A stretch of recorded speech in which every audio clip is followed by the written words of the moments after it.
भावनाथयामुनमध्यमाम् अस्मदाचार्यपर्यन्तां वन्दे गुरुपरम्पराम्।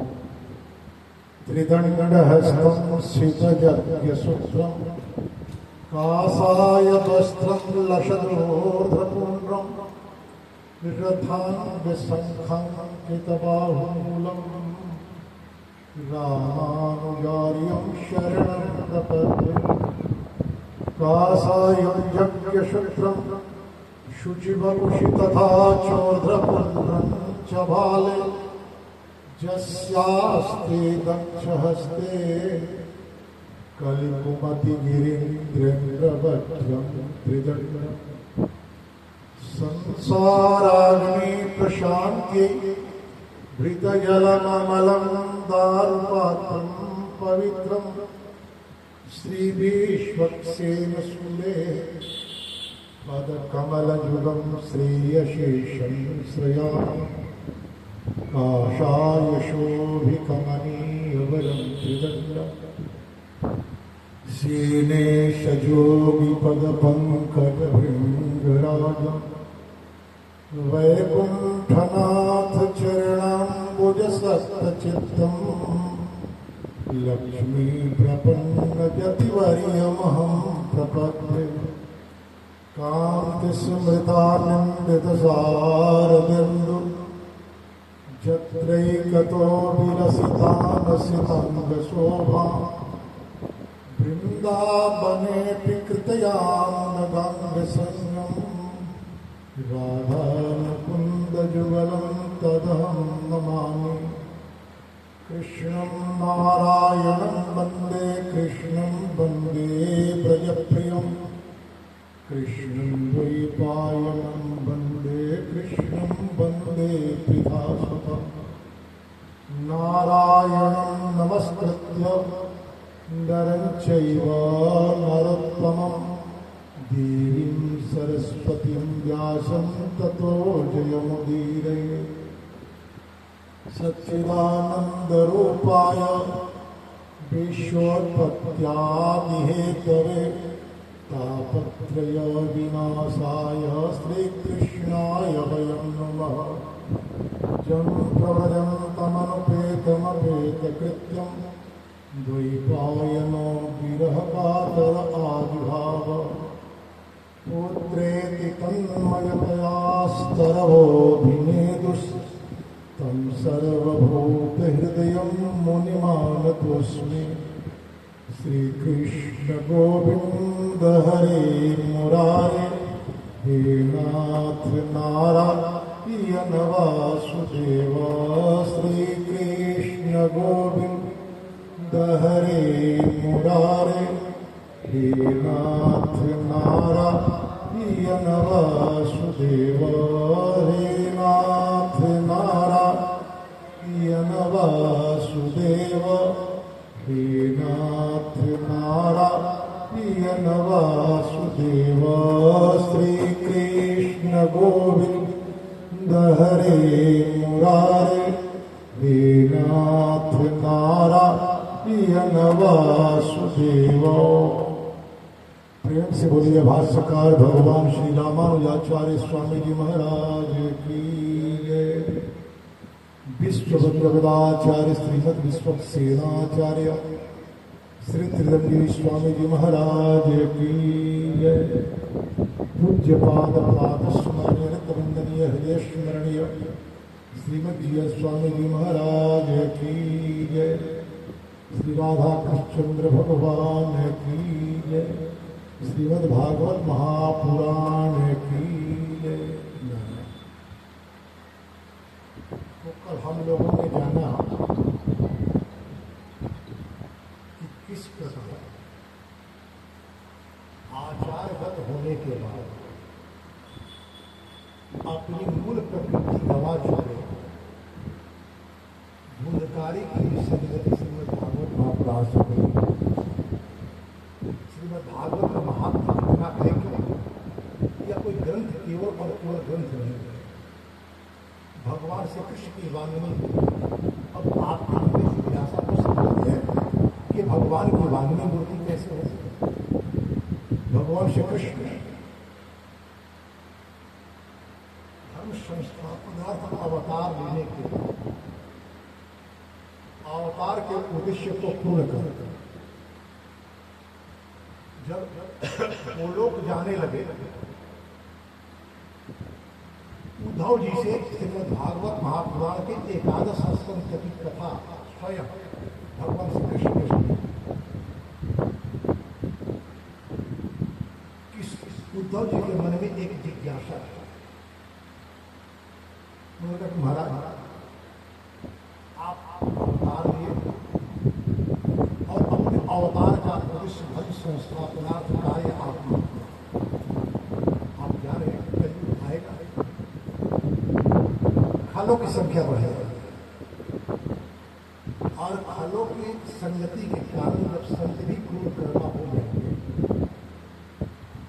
तो पृथ्वी देवी इसका आश्रय भगवान श्री कृष्ण को यह बात समझ में आई कि नहीं।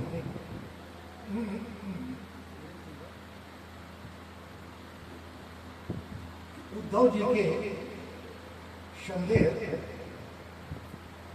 शकारण इसका निराकरण करना चाहिए।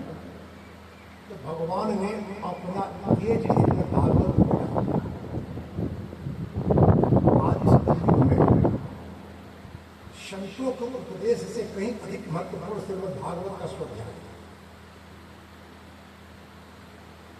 क्योंकि आज संत भी भागवत में आया है परिग्रही हो गए, बड़े बड़े शब्द आश्रम बन रहा है संतों का।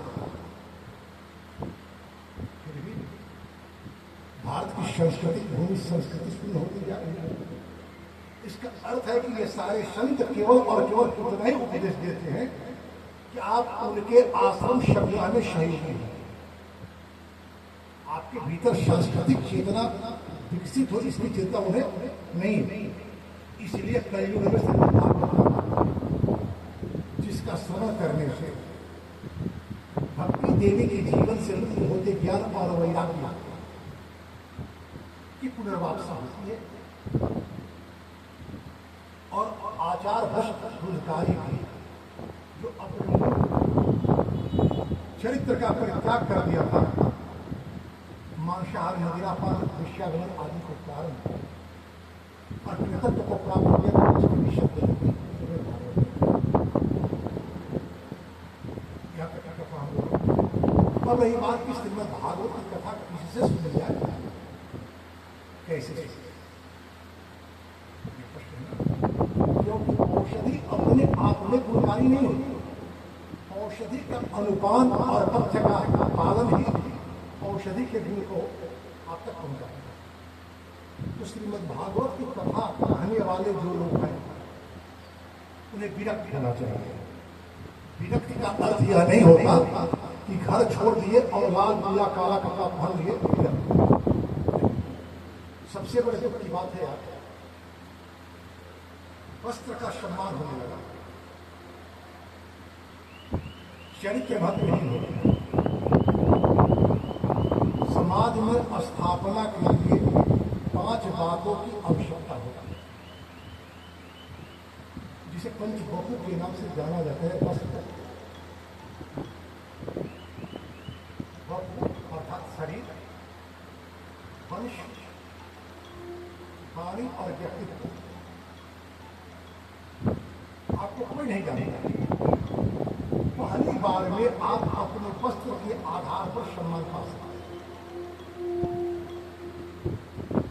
वस्त्र पहने हैं ड्रेस कोड के अनुसार तो आपको उस संस्था से मानेंगे और आपका वस्त्र आपके पास नहीं है अच्छा, शारीरिक सौष्ठव बहुत अच्छा है, सुंदर है, आपको आदर नहीं, आप सुंदर भी नहीं है, आपकी कुलीनता अक्षुण है, जिस वंश से आप आते हैं उस वंश को लोग जानते हैं, आप वंश आधार पर सम्मान मिलते हैं,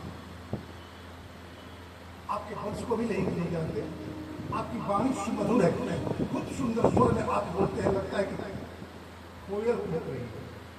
नहीं, आजकल कथाओं में ऐसे लोगों को महत्व मिलता है। बहुत पहले प्रयागराज प्रयागराज में ही सुल्तान त्रिपाठी निराला रामचंद्र शुक्ल आदि रहते एक कवि गोष्ठी हो रही है। सुल्तान त्रिपाठी निराला अपने मिजाज के थे, रामचंद्र शुक्ल भी अपने मिजाज के। रामचंद्र शुक्ल के पास आवाज नहीं, तो मन संचालक रामचंद्र शुक्ल को बुलाया कुछ कवियों के काव्य वाचन के बाद और कहा कि अभी तो आप लोग स्वर्ण कविता सुनाता और आप लोग असुर राजा रामचंद्र शुक्ल के 76 कोई अंतर नहीं पड़ा, उन्हें कविता पा रहे। उनके कविता के शब्द वजनदार थे, शब्द को लोग पी रहे। कविता पढ़ने के बाद जब कविता उनकी पूरी हो गई, एक दूसरे व्यक्ति को बड़ा सस्ता पाठ कर रहा। संचालक ने कुछ नहीं कहा, लेकिन रामचंद्र शुक्ल ने कहा अभी तक आप लोगों ने आंसू की कविता सुनी, अब ससुर की कविता ससुर क्या समझता है, बिल्कुल गाली नहीं है। तो एक मिजाज होता यही है कि यदि आपका व्यक्तित्व समृद्ध है तो आपकी गाली को भी लोग स्वीकार करेंगे और आपको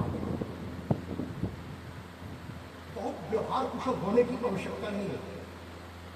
आपकी दृष्टि लोक कल्याणकारी होनी चाहिए, विरक्त होने का यही। आप विश्व मानवता के कल्याण के लिए प्रयत्न करते हैं, आपका हर प्रयास विश्व मानवता के कल्याण के लिए होता है। उसके बाद समाज का दायित्व बनता है आपके कि आपको जीविका के लिए प्रयत्न न करना पड़े, आपकी जीविका सहज रूप से आप तक पहुंच सके। समाज में एक बड़ी भारी विषम परिस्थिति बनी। लोग यह कहना शुरू कर दिया कि ब्राह्मणों को मांगना नहीं चाहिए, जो मीडिया उसी पर संतुष्ट है। अरे भाई ठीक है, ब्राह्मण तो नहीं मांगना चाहिए, लेकिन दाता को उदाहो। अब से भागवत पुराण में लिखा गया कि 3 तोले सोने के सिंहासन बनाकर उस पर भागवत की पोथी जान करनी चाहिए। आज विचार करें 3 तोले सोने का पुण्य कितना होगा, उससे ज्यादा ब्राह्मण मांगे क्या? तो जब देने की बात आती है तो उसको बोलकर ज्यादा लिखी हुई बात को ध्यान नहीं देते।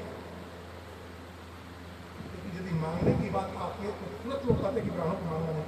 परिणाम होता है कि ब्राह्मण धीरे धीरे गरीब हो जाता है, स्वाध्याय की क्षमता उसको समाप्त। तो विरक्त ब्राह्मण और वैष्णव से कथा सुननी चाहिए। कथा सुनने के लिए स्वयं कृष्ण की वैष्णव मंत्र की दीक्षा लेनी चाहिए। सात्विक भोजन करना चाहिए जिससे गरिष्ठ है, और लगातार उपवास भी नहीं करना चाहिए, अन्यथा कमजोरी है। उतना भोजन करें जिस भोजन से आपके भीतर आलस्य ना हो। बहुत भोजन करेंगे तब भी आलस्य होगा, और एकदम भोजन नहीं करेंगे तब भी आलस्य हो गया। तो विद बोधी बन करके आप कथा सुने। कथा आप व्यक्तिगत रूप से करा रहे हैं, कथा कहीं व्यक्तिगत नहीं होती। कथा केवल अपने लिए नहीं की जाती, कथा विश्व मानवता के लिए की जाती है और कराई जाती है। तो हम अपने आसपास दूर दराज जितने लोगों को संभव हो सके बुलाएं, उनके ठहरने की व्यवस्था करें। अब कोई कहे कि महाराज कोई साधन संपन्न न हो तो कथा कैसे चले? उसके लिए कथा की व्यवस्था है कि जहां कथा हो रही वहां जाकर जैसे कर्म की कथा सुना रहे धुनकारी को तो कोई धुनकारी नहीं सुना, वहां और ऋषि आदि थे वे भी सुन रहे थे, जैसे हम लोगों ने कहा। लेकिन केवल धुनकारी का कल्याण हुआ, लोगों का कल्याण नहीं हुआ। जिज्ञासा हुई तो भगवान विष्णु के पास ने कहा कि फिर आप एक बार कथा सुनाए, कथा का परिणाम इनको मिल गया है, लोगों ने देख लिया है, विश्वास हो जाएगा। और पूरे मनोयोग से लोगों ने कथा सुनी और लोगों का कल्याण हो गया। ये भागवत महात्मा की कथा था। श्रीमद् भागवत की परीक्षा की कथा हो रही है, श्रीमद् भागवत की कथा नहीं हो रही। प्रथम स्कंद में हम प्रवेश करते हैं। भगवान जो है निर्गुण और निराकार है। निराकार का क्या होता है?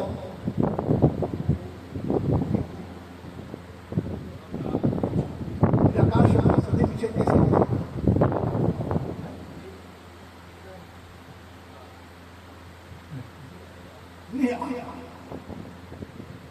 निह का उपसर्ग है, निह उपसर्ग है। निह का विसर्ग जो है स्वर के साथ मिलने का बाद भगवा का आदेश होता है, निराकार हो जाता है। निह उपसर्ग का अर्थ निश्चरण होता है, निकलना, जिससे सारे आकार निकलते हो उसी को निराकार कहते हैं। जिसे 7 रंगों का समुच्चय सूर्य रंगहीन दिखा सातों रंग उसी में। इसीलिए किसी कवि ने कहा जिसकी रचना कितनी सुंदर होगा कितना सुंदर होगा। हम लोग पढ़ते थे माध्यमिक कक्षा में, तो किसी कृतिकार की कृति दी जाती थी और कहा जाता था कि इस कृति के आधार पर कृतिकार का निरूपण करो। उस परमात्मा को जानने के लिए, उस परमात्मा के द्वारा निर्मित इस सृष्टि करके आप उस परमात्मा का अनुमान कर सकते हैं। सृष्टि सुंदर होता है। तो स्वामी तुलसीदास लिखते भूमि पर ढाबर पानी भूमि मायावस। तो जातक जब जन्म लेता है तो जन्म के समय में उसके भीतर कोई दोष नहीं होता, एकदम शांत। यही कारण है कि छोटे बच्चों की बातों पर पूरा विश्वास किया जाता है, उनको झूठ नहीं। विशेष रूप से छोटे बच्चे जब तक 7 वर्ष के नहीं होते उनको आप ऐसे हाथ करवाएंगे, आपका कान स्पष्ट हो जाएगा, उनका हाथ छोटा है ना। और कहते मैं बालक महिला नहीं पायो। तो जब तक उनका कान स्पर्श नहीं होता ऐसे, तब तक उस बच्चे से कभी भी पैर स्पर्श नहीं करवाना चाहिए, ये भगवत स्वरूप। और उस समय उनकी प्रत्येक वाक्य आप और हमारी स्थिति इच्छा नहीं है, फिर भी शिष्टाचार के नाते सामने वाले के भावनाओं का आदर करने के लिए इच्छा न होने के बाद भी हम कुछ करेंगे। लेकिन छोटा बालक और पशु और इतना इनोसेंट होता है, उसमें आप शिष्टाचार का कोई प्रभाव नहीं होता, जो है वह है। तो जन्माद्यस आदि कवे मुह्यंति सूर्य। उस परमात्मा का सम्यक वर्णन करने में बड़े बड़े विद्वान भी मोहित हो जाते हैं। सरसों का एक दाना आपके हाथ में, उसको बिना घुमाए कैसे देख सकते हैं?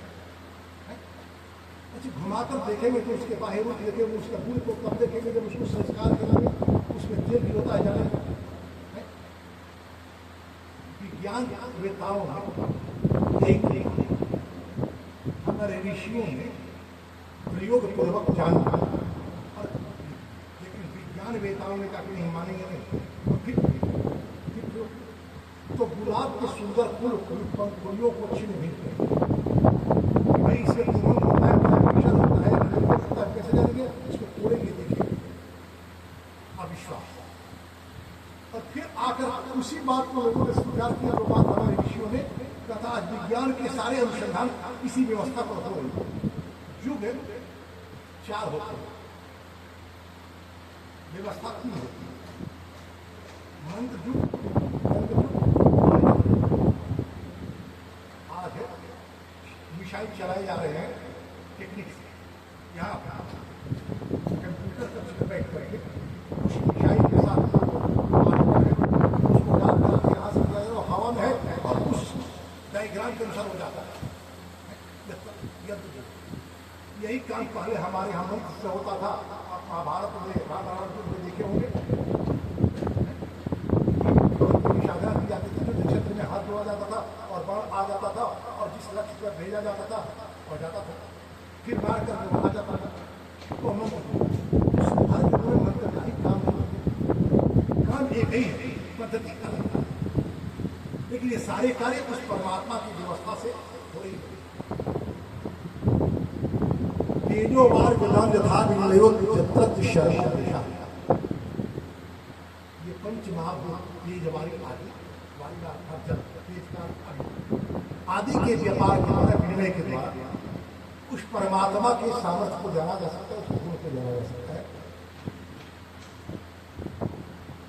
धामना सूर्य सदा विनस्त कुसुम सत्यम परम धीमहि, इस तरह से विचार करने पर उस परमात्मा की सत्ता ही सर्वत्र पर्याप्त है। यही है धर्माचित तवत्र परमो निर्मत सराणाम शताम दिव्यम वास्तवमत वस्तु शिवम तापम। धर्म का उद्देश्य केवल और केवल उस परमात्मा को जानना। पाठ्य पुस्तक की किताबें महंगी महंगी हम खरीदते हैं, पढ़ते हैं, परीक्षा देते हैं, उत्तीर्ण हो जाते हैं।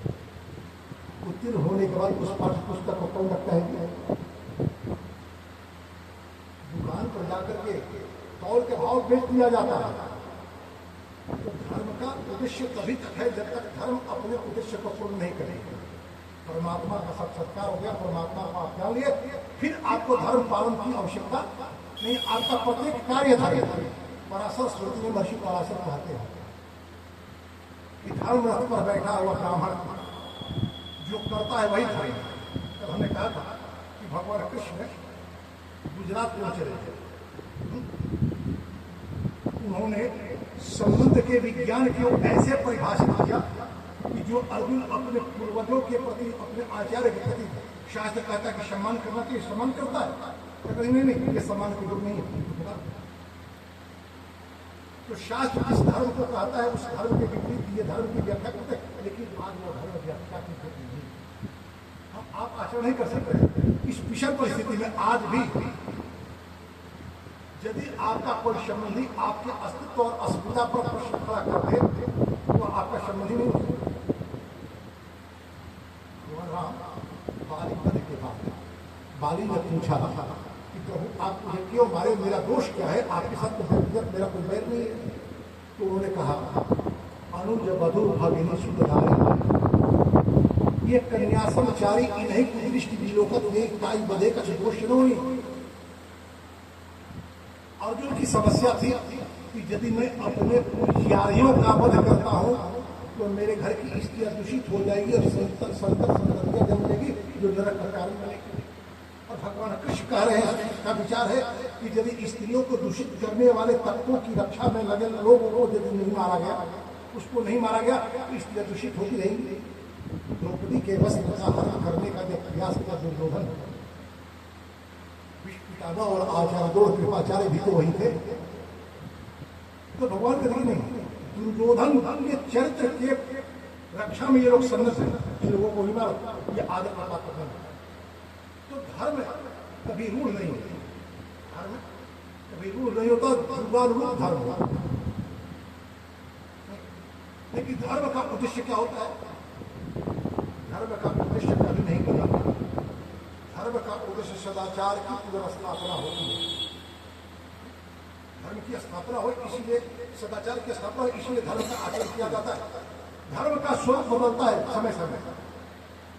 तो कहते धर्म भगवान धर्म प्रजतिका स्तोत्र परमो निर्मत सराणाम शताम दिव्यम वास्तवमत वस्तु शिवदम तापत्रयम्।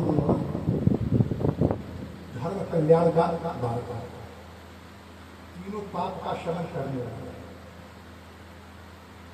धर्म रूढ़ नहीं है। जैसे ही आप पहले धर्म की बात करते समय सदा आपको ध्यान रखना होगा कि धर्म रूढ़ नहीं होता। ये कई कार्य कहीं धर्म होता है तो कहीं अधर्म होता है। ये कई कार्य हमने बतलाया था, ये कई कार्य कहीं धर्म होता है तो कहीं अधर्म होता है। श्रीमद् भागवते महामृते कृपा परमेश्वर, धर्म के इसी स्वरूप की व्याख्या महर्षि वेदव्यास जी ने श्रीमद् भागवत पुराण में शब्दों है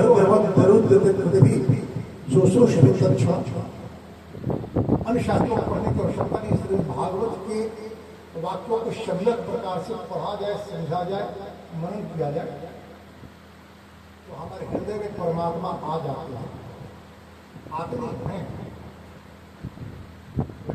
जैसे चश्मत के भीतर अग्नि होती है, नहीं उसे रगड़े।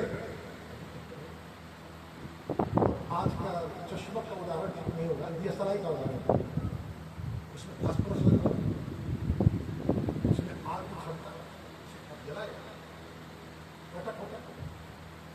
तो परमात्मा जिन वासनाओं के मन की शास्त्रों का चिंतन श्रवण मनन करने की वासनाएं ढल करके बाहर और वह परमात्मा को करता है। दुनिया को आपने देखा है, आने वाले दिनों में दुनिया कुछ नहीं बदलेगी। क्यों? क्योंकि जरूरत का करना आने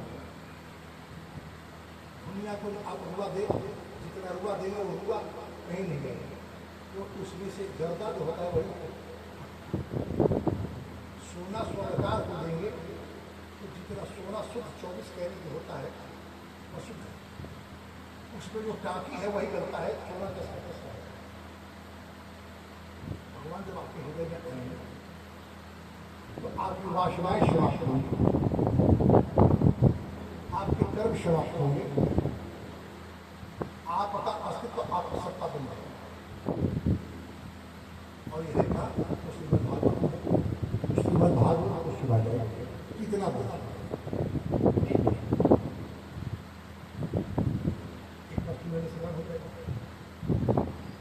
निगम कल्प तरुण दलितम फलम शुभ मुखादम संगीतम पीबत भागवत रसपाने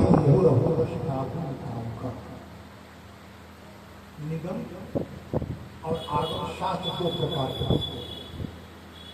आगम उस शास्त्र को कहते हैं जो भगवान स्वयं अपने मुंह से निगम भगवान के लीला और चरित्रों को जो ऋषियों ने महानुभावों ने अनुभव किया और अपने अनुभव को बदलाते उसको निगम कहते हैं। कल्प किसे कहते हैं? कल्प समय की एक इकाई है। 4,32,000 वर्ष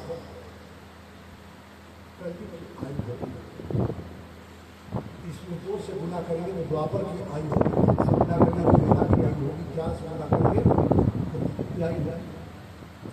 इस सबको जोड़ करके उसमें 28 से गुना करेंगे तो एक मनवंतर की आयु होगी, उसमें 14 से गुना करेंगे तो एक कल्प की आयु है। तो इतने दिनों के अनुभव को जब एकत्र किया जाता है तो श्रीमद् भागवत, ये भागवत इतने दिनों का अनुभव पाठ है। और इस पर पहला स्पर्श किसने? वृक्ष के भीतर का फल और वृक्ष के ऊपर का फल का अंतर समझते हैं? वृक्ष के भीतर के फल को आप साधन से तोड़ सकते हैं, लेकिन वृक्ष के ऊपर का फल तो आपको दिखेगा भी नहीं। कुंडू के ऊपर और तोते जो होते हैं तो प्राय कुंडी के ऊपर ही बैठे और वृक्ष का सबसे पका हुआ फल का तोता बच्चे थे तो तोते का खाया हुआ फल हम लोग खाते थे, कहते थे कि मीठा हुआ, पक्षी ने मीठा किया ऐसा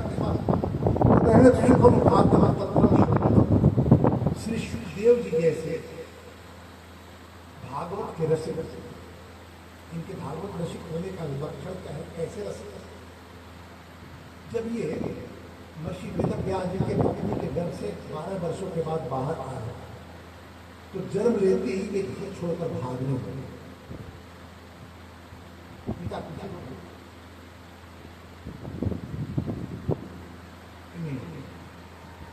लेकिन इनके पिता को अपने पुत्र के लिए पिता की आगे बढ़ाए, उस पुत्र को बुलाने के लिए श्रीमद् भागवत की रचना की वेदव्यास जी।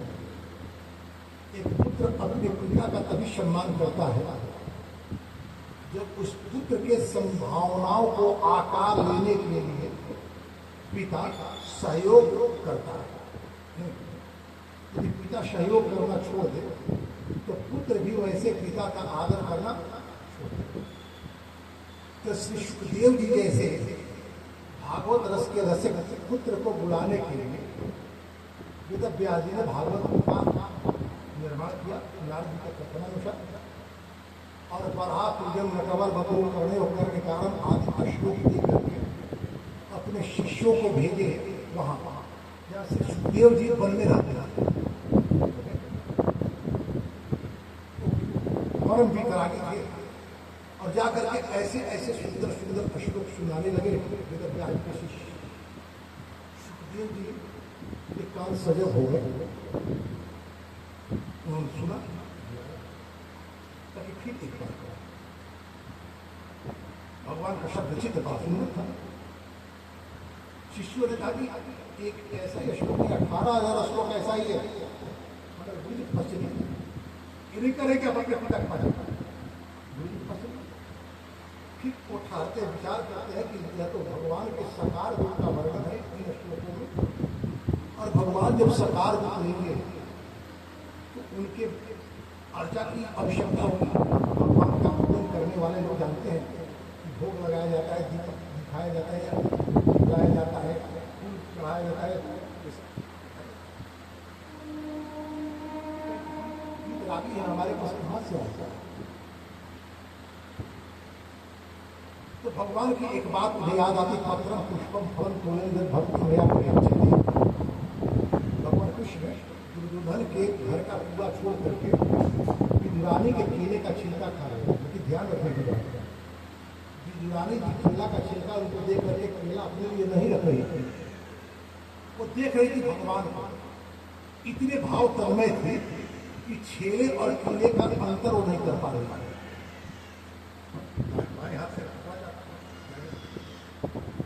केला की और केला पकड़ा कर सके तो भगवान बड़े मजबूर से केला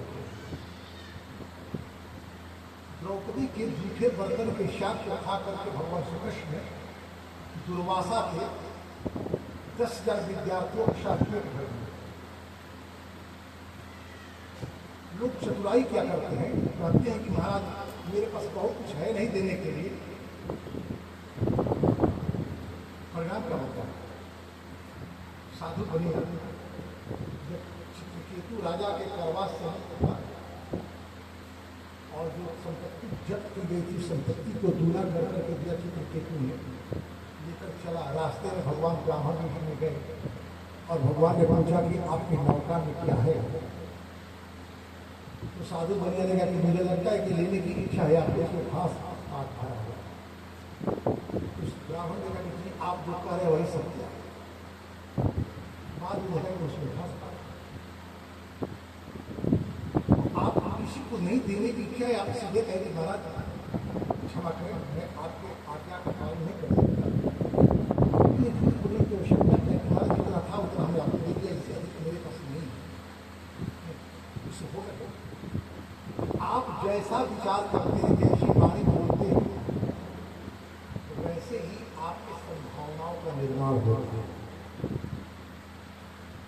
तो बार बार श्रीमद् भागवत की कथा जब सुनने का अवसर मिले सुनना चाहिए।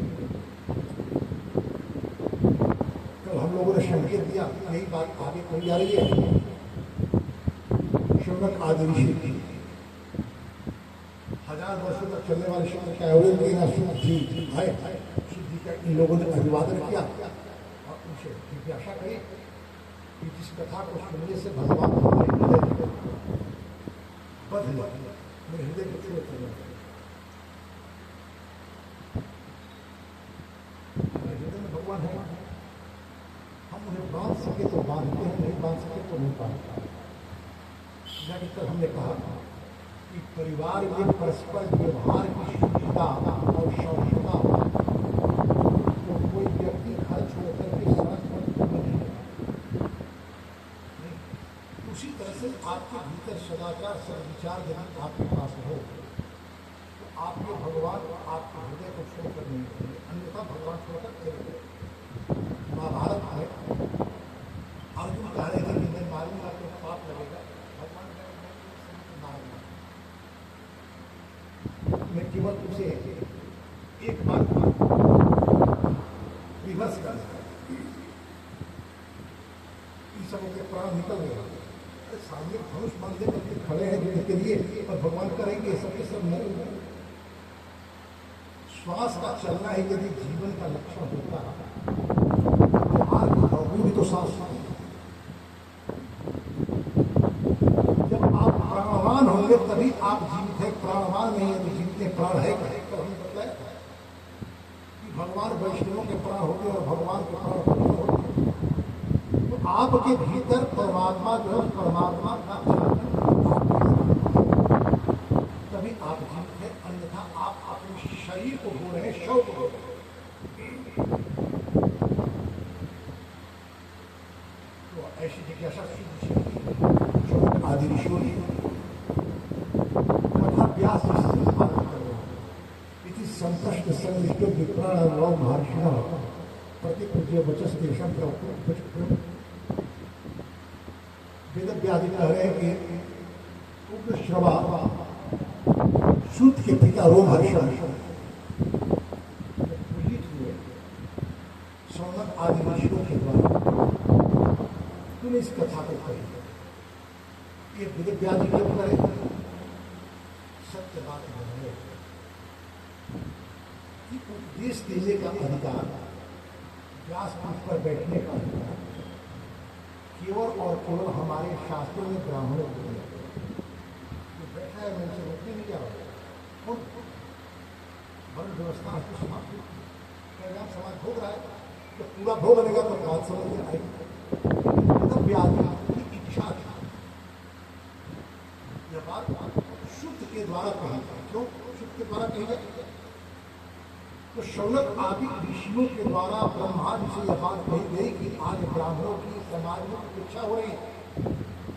तो जब समाज में ब्राह्मणों की उपेक्षा होगी तो ब्राह्मण की बात कौन मानेगा? इसलिए वेद व्याधि स्वयं नहीं आई उपदेश देने के लिए उन्होंने जैसे हमारे यहाँ समुद्र को पार करने की व्यवस्था शास्त्र में है। आज जो समुद्र के पार जाता है वही बड़ा है, लेकिन विश्व में सनातन धर्म की स्थापना हुई तो रामकृष्ण परमहंस ने नरेंद्र देव जो कायस्थ थे उनको उन्होंने प्रेरित करके भेजा। कहा? शिकागो। विवेकानंद के नाम से विवेकानंद शिकागो में सभा के बाद बाजार में भ्रमण कर एक चित्रकार के दुकान पर गए। चित्रकार के द्वारा बनाया गया चित्र उनकी इच्छा थी कि मैं अपने गुरुदेव का इनसे एक चित्र देता। तब तक उनकी नजर पड़ी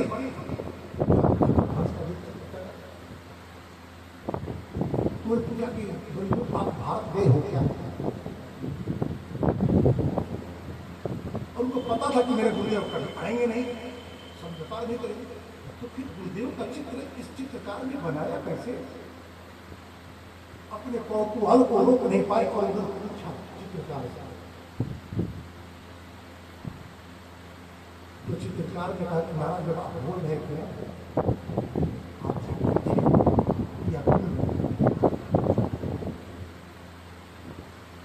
तो विवेकानंद शिकागो में नहीं बोल रहे थे। शिकागो में विवेकानंद के भीतर से गुरुदेव रामकृष्ण रोमहर्षण नहीं बोल रहे। रोमहर्षण के माध्यम से वेदव्यास बोल रहे। क्यों कि रोमहर्षण जो है वेदव्यास के आश्रम की सेवा करते थे और जब उनके वेदव्यास के पुत्र श्री सुखदेव जी को श्रीमद् भागवत की कथा पढ़ा रहे थे इनके गुरु कौन हुए? वेदव्यास हुए या सुखदेव जी? कोई यही कहे, लेकिन ये वेदव्यास का गुरु नहीं मानते हैं सुखदेव। तो तो वेद व्यास जी तो श्रीमद् भागवत की रचना कर ही चुके थे, लेकिन किसी को पढ़ाते नहीं समग्र वो बचाए हुए थे अपने पुत्र को पढ़ाने। और जब अपने पुत्र को पढ़ा रहे थे उसी समय ये सुन रहे सेवा करते। इनके ज्ञान के कारण बने श्री सुखदेव जी, इसलिए श्री सुखदेव जी को वो महर्षि जी अपने गुरु की वंदना करते हैं। जब प्रवजनतम पुत्रे तितन में अतया तलो भिन्नेतु संशय हृदय मुनिमा यस्मात् भावमनस्सार एकम अध्यात्मकम अतिशताम संसारिणाम करुणया पुराणगुण्यम तव्याख्याम, जो स्वयं अपने प्रकाश से दीप्त है उनको बतलाया गया। ये घर छोड़कर चले व्याधि से इनके अंगों पर कोई वस्त्र नहीं था। स्त्रियां रास्ते में स्नान करेंगे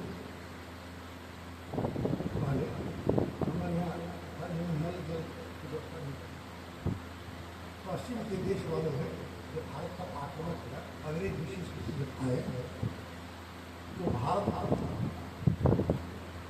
प्रकृति के साथ जीवन जीता था, साधन को अपना व्यक्तिगत संपत्ति नहीं बनाता। तो पश्चिम वालों ने कहा कि भारत में गरीबी क्यों नहीं बनाते थे, अपने जल इकट्ठा करते थे, जल की जो व्यवस्था हम करते हैं इससे भूगर्भीय जल का शोषण प्रकृति के दोहन करते हैं। बार बार कहा जा रहा है कि आने वाले दिनों में जल के कारण हम सभी जल स्नान करते थे, नदी में स्नान करते थे। उस समय कास्मेटिक नहीं लगाते थे, साबुन नहीं लगाते थे, मिट्टी कटने थे। मिट्टी प्राकृतिक साधन है, तो जल के साथ वो घुल करके जमीन पर बैठ जाता था। आज तो जल को दूषित कर रहे हैं, इसलिए हम इतने कास्मेटिक का प्रयोग करने लगे। अब स्थिति ऐसी है कि पीछे मुड़े तो कैसे मिले, साधन विहीन जब हो जाएंगे व्यवस्था होगी। कहा था पत्नी में विवेक का विदय होता है, जब साधन हमारे समाप्त हो जाएंगे तो पुनः हम प्रकृति के साथ जीना शुरू कर देंगे। लेकिन जब तक हम प्रकृति के साथ खेलवा तो श्री सुखदेव जी ये वेद व्यास पीछे की जरूरत नहीं। स्त्रियों से उन्होंने कहा कि देवियों आप इस बालक को देख करके किसी प्रकार का संकोच नहीं किया और मुझे देखकर संकोच करेंगे। किसी व्यक्ति को यह बोध नहीं है कि वह नंगा है, उससे आपको तो बोध है तो वस्त्र पहले और शारीरिक पर्वत बनाते हैं।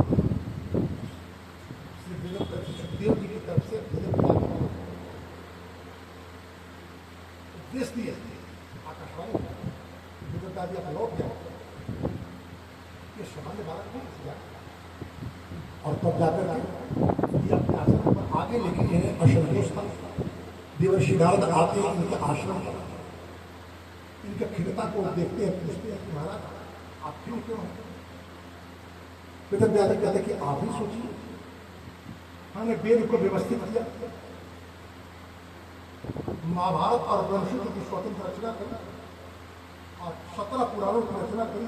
इतना कुछ करने के बाद भी मेरे मन में संतोष नहीं।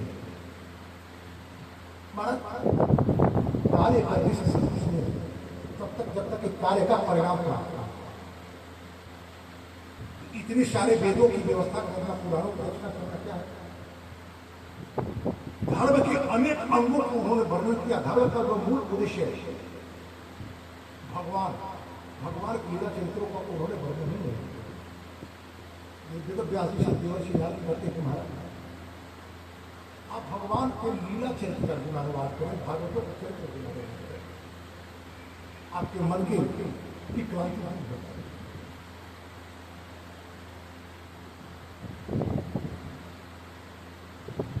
विवादी व्यक्ति जो होता है विशेष रूप से जब वो अखिन्न होता है तो किसी की बातों पर अनायास विश्वास न करता। प्रमाण सुखदेव जी ने कहा कि क्या प्रमाण है कि मैं भगवान के और भगवान के भक्तों के लीला चरित्र का गुणगान करूंगा तो मुझे शांति मिल जाएगी।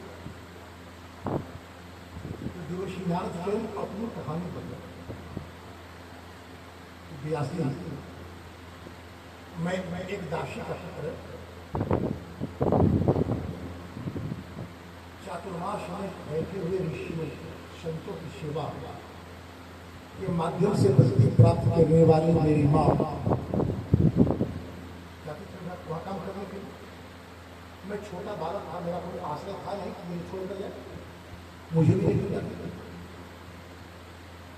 तो बालक को ऐसे बैठे बैठे कुछ काम चाहिए, बच्चे को भी उझालने के लिए कुछ काम होगा, लेकिन वो नौकरी नहीं, वृत्ति नहीं। वृत्ति के द्वारा जो हम कार्य करते हैं उस कार्य में मेरा हृदय नहीं लगता, मेरी बुद्धि लगती है नहीं। जिस अनुपात में मुझे पारिश्रमिक मिलेगा उस अनुपात में कार्य करेंगे। टूर्नामेंट खेलने वाली टीम और गांव में खेलने वाले लड़के, दोनों के खेल का परिणाम में अंतर होता है। जो लड़के टूर्नामेंट खेलते हैं, जो टीम खेलती है, उन्हें पारिश्रमिक मिलता है और खेल कर थक जाते हैं नहीं। लेकिन गांव में जो लड़के खेलते हैं, जिन्हें कोई पारिश्रमिक नहीं मिलता, खेल नहीं मिलता, वो खेल कर ऊर्जास्वी होते हैं नहीं। अब तो लड़के शहर में खेल नहीं रहे हैं क्योंकि मैदान में, गांव में भी संस्कृति शांति संस्कृति चली गई। अब तो लड़के खेलते हैं, लड़कों का तो खेल। आप जिस स्थान में बच्चों को रखते हैं वहाँ पर खेलने का मैदान नहीं है और सुरक्षा नहीं है। पहले बच्चे सुरक्षित थे क्योंकि बच्चे केवल अपने माता पिता को नहीं, एक बालक सारे गांव का बालक विश्व का, इसलिए लोग उस बालक की सुरक्षा देते थे। अब तो आपका बालक दरवाजे के बाहर निकलेगा तो सुरक्षित है कि नहीं, क्योंकि आप अपने व्यक्तिवादी हो गए, अपने आप को समाज से दूर कर लिए, फिर आपके बच्चों की आदाई तो क्यों समाज में। तो खेल भावना से लड़के खेलते हैं और टूर्नामेंट वाले युद्ध भावना से खेलते हैं। ये अंतर कार्य एक ही है। तो कहते कि मैं छोटा बालक अपनी माता के साथ जाता था, मैं भी वहाँ कुछ काम करता था। परिणाम क्या हुआ, माता जी को तो काम करने का वेतन मिलता है, मेरी वेतन नहीं मिलता, मुझे प्रसाद मिलता है। छोटे बच्चों से कोई काम करवाना हो तो एक बेटे कर दोगे तो टॉफी देंगे, वैसे कोई काम नहीं करें, टॉफी के काम। तो संतों ने प्रसाद दिया, प्रसाद का बड़ा प्रभाव होता है। इसी बात कहते तुम ही निवेदित भोजन करें, भगवान को भोग लगा करके यदि भोजन करें। समस्या है कि हम तो भगवान को कैसे भोग लगाएं। मंदिरों में तो जाते हैं कि आपके भीतर शरीर में मंदिर है, इस मंदिर के बारे में नहीं सोचते। मंदिर में भगवान जो है उनका भी नाम है, इस शरीर के भीतर जो भगवान है उनका भी नाम है, उनका है विष्णु है। उनके लिए भी एक महत्वपूर्ण है हमारे शरीर को, जिसको जठराग्नि कहते हैं। इसमें आहुति दी जाती है। कैसे है? 5 प्रवर्तक जीवन लागे, प्राणाय स्वाहा, आपनाय स्वाहा, ज्ञानाय स्वाहा, उदानाय स्वाहा, समानाय स्वाहा। भोजन करने के बाद भाव का कर्म किया जाता है, उसी प्रकार से थोड़ा सा जल दिया जाता है और अमृत। भोजन के पहले को क्या गया जल होता है, बीच का जल अमृत होता है और बाद का जल क्या होता है, विष होता है। तो यदि मंदिर के बाहर के हवन कुंड में हवन करते समय हवन पदार्थों की शुद्धता का ध्यान रखना है कि हमारे भगवान को भोजन हवन करना है, भगवान की प्रसन्नता के लिए। इसका मतलब इस भगवान की प्रसन्नता करना है। जिस दिन आप भगवान के बनाए हुए प्रसाद को आप भोजन करना आरंभ कर देंगे उस दिन से आपके चरित्र में परिवर्तन होगा। कोई मसाला नहीं डाला जाता। छठ के दिन जो प्रसाद बनता है लौका और भात, मसाला पता है क्या? उससे सुस्वादु कोई भोजन होता है क्या? क्योंकि जिस शुद्धि के साथ, जिस समर्पण के साथ उस प्रसाद को बनाया जाता है, या प्रतिदिन उसी समर्पण के साथ भोजन नहीं बन सकता। माताएं स्नान करके पाकशाला में जाए, माँ अन्नपूर्णा को प्रणाम करें और भगवान के लिए भोग हो गए। ये भगवान के लिए बना गया। उसी भी भगवान के लिए भोजन बनता है, शुद्ध अधिक भगवान के लिए। क्या आकर भोजन करते हैं क्या? लेकिन मेरी आस्था, मेरा विश्वास उस भोजन के रस को ऐसे परिवर्तित करता है। किसी व्यक्ति के बड़े से बड़ा दुराचारी व्यक्ति भगवान सूर्य के प्रसाद को खाने समय मन में कोई विचार ला सकता है क्या? तो प्रतिदिन भी माताएं चाहे तो अपने घर में इस तरह की व्यवस्था कर सकती है। यही कारण कि मैं बार बार कहता हूँ, शास्त्र बार बार कहता है, दोषी सांस्कृतिक दायित्व माताओं के कंधे पर होता है। जिस दिन माताएं अपने दायित्व और अधिकार को समझ लेंगी उस दिन भारत पूर्व की तरह संस्कृति संपन्न होगी। तो देवर्षि नारद कहते हैं कि भगवान का प्रसाद संतों ने मुझे दिया, अगर एक भीतर की वासना समाप्त तो छोटे बालक में नहीं वासना, मैं बड़ा होगा तो ऐसे करूंगा, ये करूंगा। चतुर्मास के बाद तो जाने लगे तो देवर्षि नारद जी के पीछे लगे। चंद्र जी का बेटा अपनी माता के पास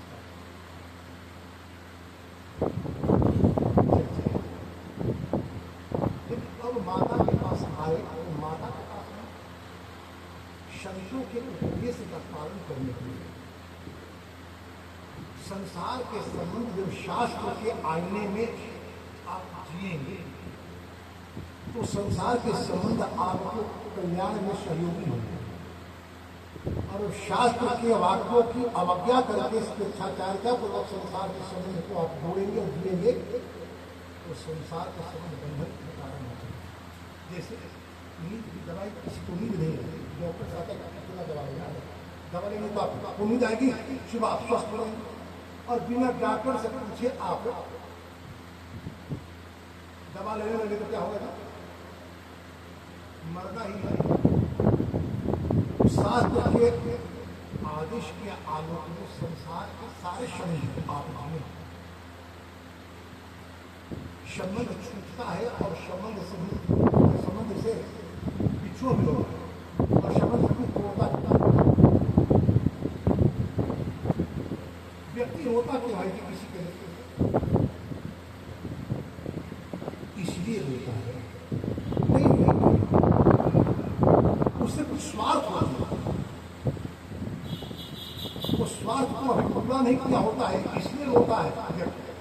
और जब वही संबंधी जिससे बहुत प्रेम करते हैं, हमारे स्वार्थ को पूर्ण करने की संभावना उसमें समाप्त हो जाती है, उसकी आयु पूरी हो जाती है, या ऐसा कि रोगी हो जाता है कुछ नहीं कर सकता, तो जो संबंधी उसकी सेवा करते उससे अपेक्षा रखते वही कहने लगते कि अब इनको भगवान बुला लेते तो अच्छा होता। क्योंकि अब आपकी कोई अपेक्षा उससे पूरी होने वाली नहीं। तो देवर्षि नारद कह रहे हैं कि मेरी माता जी संतों की आज्ञा से मैं माता की सेवा करता। एक दिन गाय दुहने के लिए गई, शर्त लगती है मेरी माता जी बड़ी भली महिला थी, गांव के लोगों के काम आती, सारा गांव दुखी हुआ केवल मैं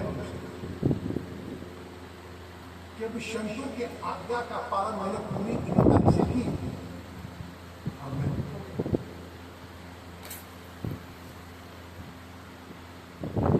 माता जी के बाद मरने के बाद ये जल्दी बैठ गए इसके नीचे, और जिस भगवान के जिस रूप का वर्णन संतों ने किया था उसी रूप का ध्यान रखना। जैसे आकाश में बिजली पहुंचती है उसी तरह क्षण भर के लिए और छवि हृदय में पहुंची, आंखें खुली, व्यक्ति समाज में संसार में क्या ढूंढता है? जैसा उसके भीतर का विचार होता है वैसी ही वस्तु और समय को ढूंढता है। तो जो बिजली सी कौधी थी छवि नारद के हृदय में चाहता है वो छवि आकाशवाणी नारद संसार की अपनी गति होती है, इसका कोई अतिक्रमण नहीं कर सकता। तो इस जीवन को अपने वर्ण के अनुसार कार्य करते हुए और शीघ्र ही तुम्हारा शरीर छूटेगा और तुम्हारी प्रवृत्ति होगी। हमारे यहाँ सृष्टि का क्रम है, आगे उसकी चर्चा। जैसे कि डार्विन ने कहा कि अमीबा से लेकर के यही सृष्टि का क्रम यहाँ भी एक कोशीय जीव को भगवान ब्रह्मा जी बनाते बनाते अस्थावर बनाए, जंगम बनाए, पशु बनाए, पक्षी बनाए और अंत में मनुष्य बनाए। मनुष्य को बनाने के बाद उन्होंने सृष्टि की। अभी विज्ञान में क्लोन बनाने की बातें चल रही है। हर व्यक्ति अपनी अनुकृति चाहता है, ईश्वर भी अपनी अनुकृति चाहता है। जब आप अपने जैसा कोई व्यक्ति हो बहुत दिख जाए तब तो ऑटो नहीं होता है, प्रसन्नता नहीं होती है। तो परमात्मा ने जब मनुष्य की सृष्टि करी, भगवान का एक नाम क्या है भाई? भगवान जब एकदम बहुत श्याम संकल्प के साथ इस धराधाम का विस्तार करने की योजना बने तो उनका कैसे उनका क्रम है यही है कि नार किसे कहते हैं? उनका नाम नारायण है।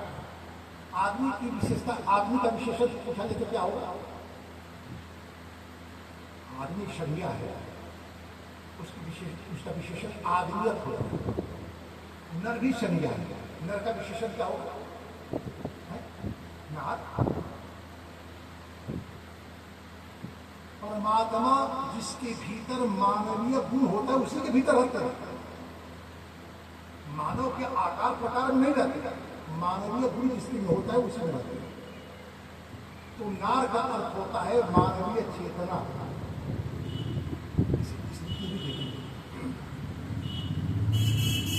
तो भगवान प्रत्येक मनुष्य के भीतर वह चेतना भी है। और रही बात कि आप अपना विशेषण अपने साथ रखते हैं या नहीं रखते हैं, आप तो नारद जी ने कहा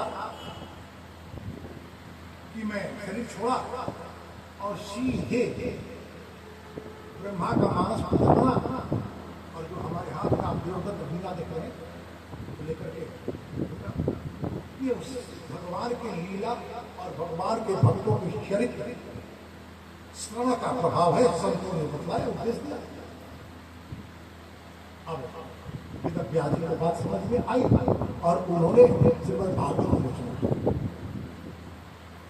जब तक आपके जीवन में महाभारत तब तक तो भागवत नहीं, महाभारत के बाद भागवत आखिरी। कोई व्यक्ति बहुत दिनों तक की नहीं कर सकता। महाभारत विषय में बहुत कुछ नहीं जानना है, तो बहुत कितना जानना है। महाभारत युद्ध में धृतराष्ट्र के 100 पुत्रों की मृत्यु होती है। आप कुंती के 5 पुत्र, दुर्योधन मरते समय अश्वत्थामा सभा, ये अश्वत्थामा ये आचार्य, युद्ध में 2 ही बातें होती हैं, विजय और वीर। हम युद्ध लड़े गति होता हूँ, इसका कुछ नहीं है। दुख यह है एक पक्षीय निर्णय है। पांडु के 5 पुत्र जीवित है और हम सबके सब मारे गए। यदि 5 में से एक भी मारा जाता तो संतोष होता कि युद्ध के परिणाम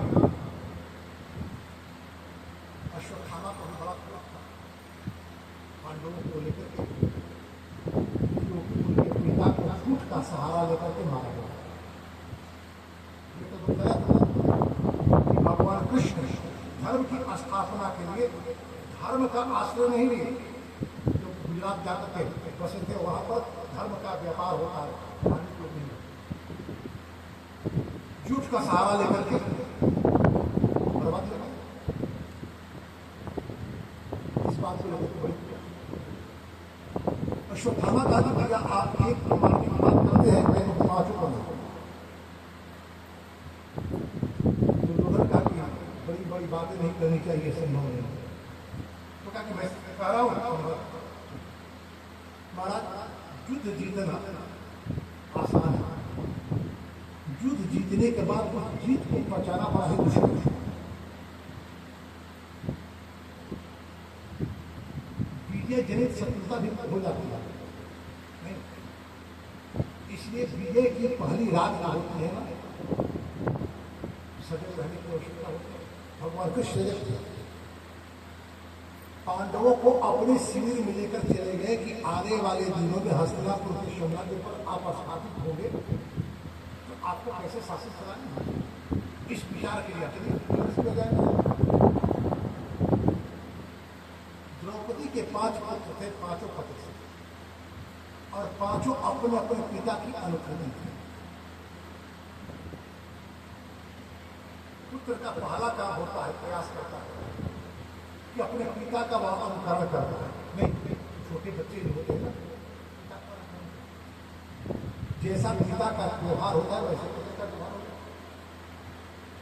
जब द्रौपदी के 5 पुत्रों ने देखा कि आज हमारे पिता की शैया सुनी है, आकर सो गए। अश्वत्थामा आया और सोए हुए अवस्था में उन 5 पुत्रों का सर खा। 5 ने कहा था 5 हमने,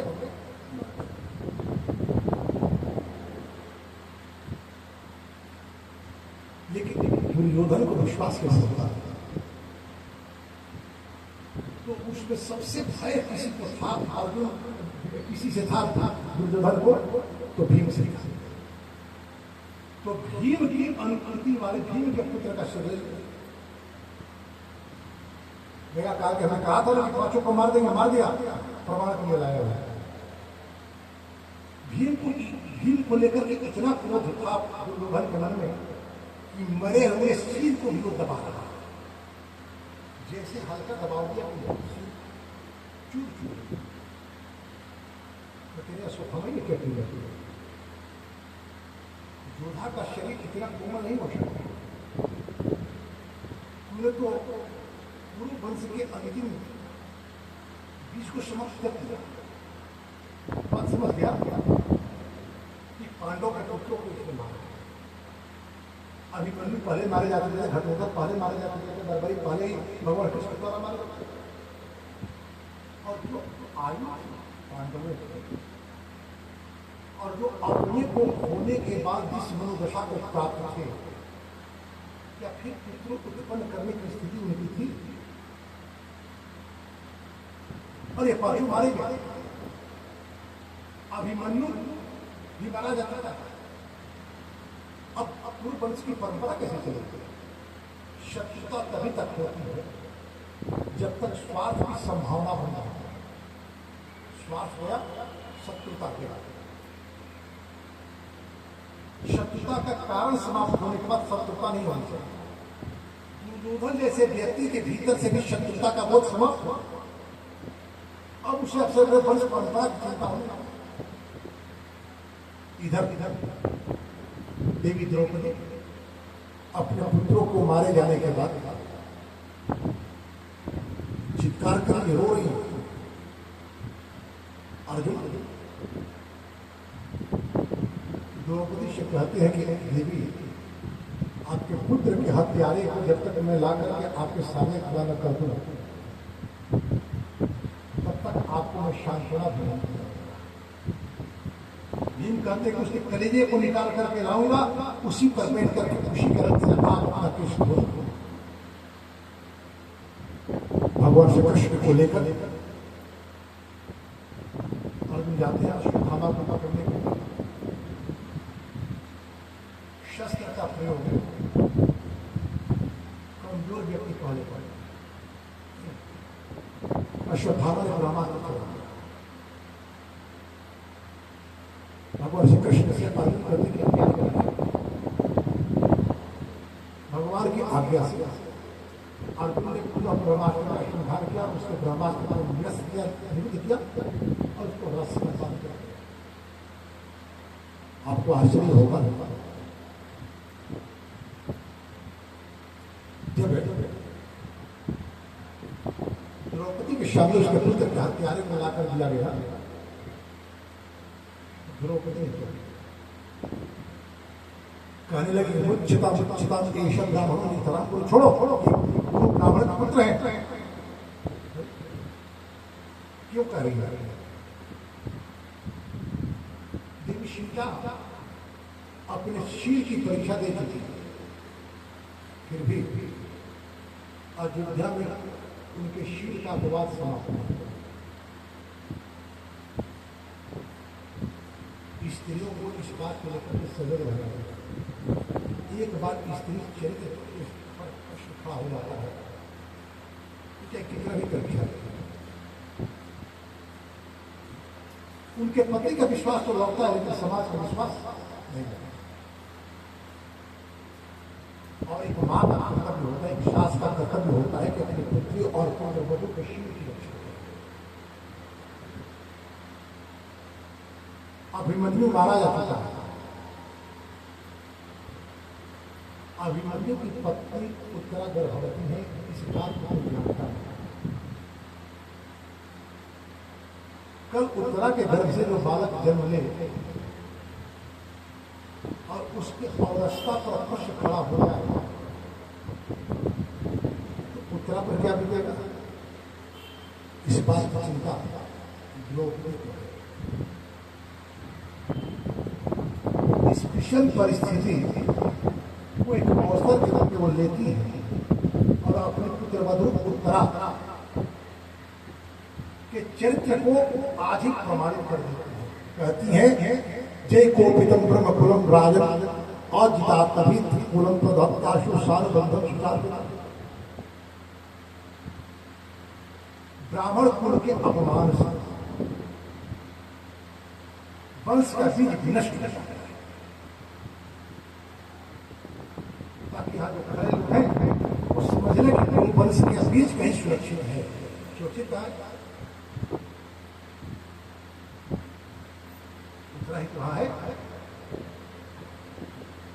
और इधर अर्जुन पूछते हैं भगवान से कृष्ण कि प्रभु अब आप बतलाए कि देवी द्रौपदी करेगी छोड़ दो। मैंने कहा था उसे ला करके दूंगा, कभी आपको सांत्वना दिलाऊंगा। भीम ने कहा था उसे कलेजे को निकाल करके दूंगा, उस पर बैठ करके उसके रक्त से आप स्नान करना। ऐसी स्थिति निकाल जब किसी परिवार में पुरुष और स्त्री के विचार में अंतर होता है तो इसके विचार की अंतिम रूप से स्थापना होता है।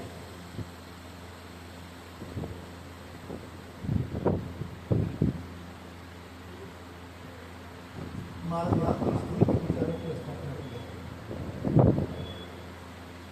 शास्त्र की व्यवस्था ये है यदि किसी एक विषय पर पति और पत्नी में भेद हो जाए और यदि आप घर में शांति चाहते हैं, घर का उत्कर्ष चाहते हैं, तो प्रत्येक विवेकशील व्यक्ति को अपनी पत्नी को बात मानने में ही भारी पड़ती। भगवान कहते हैं कि अर्जुन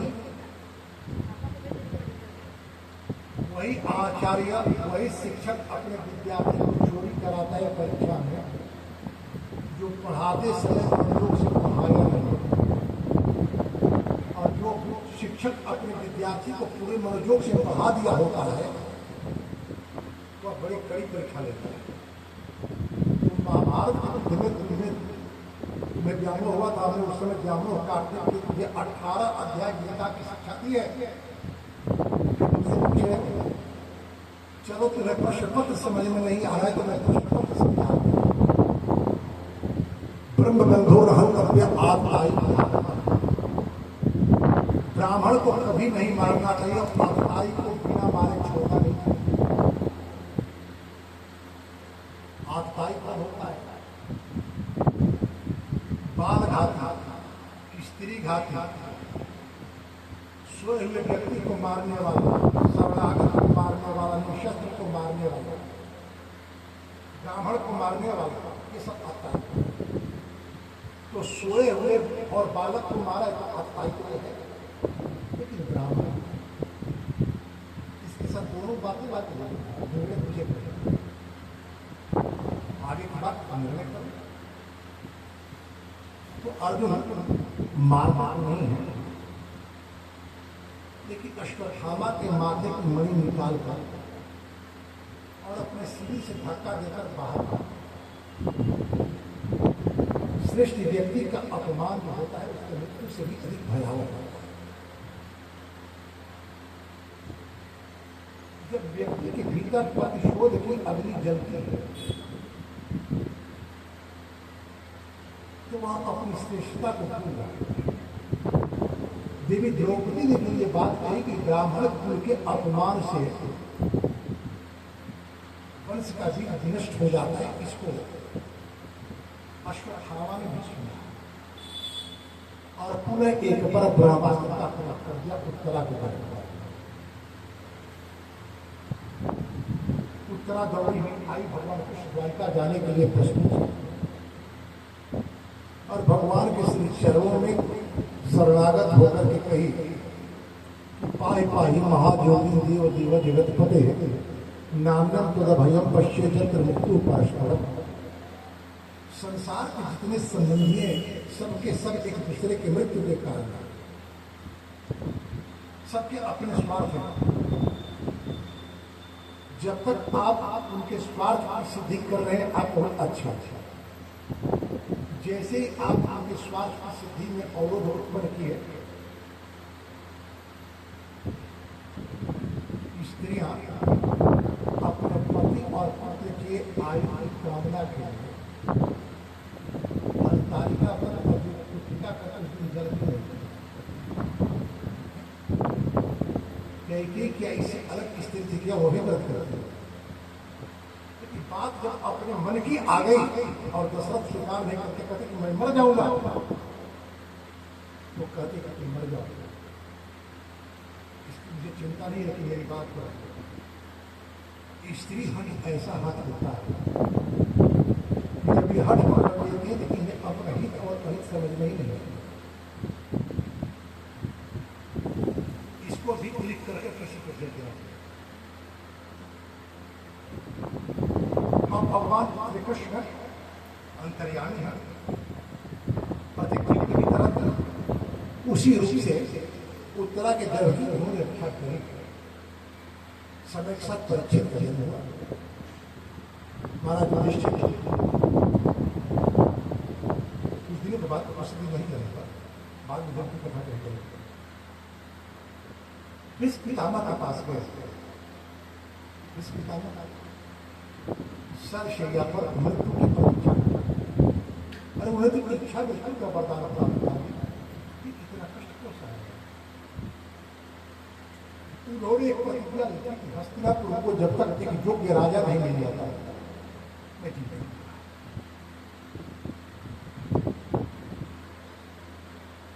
और उत्तरायण की प्रतीक्षा की, उत्तरायण में मरने वाले व्यक्ति की सदगति होती है, ऐसी नहीं होता।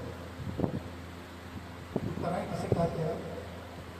मकर राशि के सूर्य जब होते हैं और मिथुन राशि के सूर्य जब तक रहते हैं तब तक सूर्य उत्तरायण होते हैं या देव अय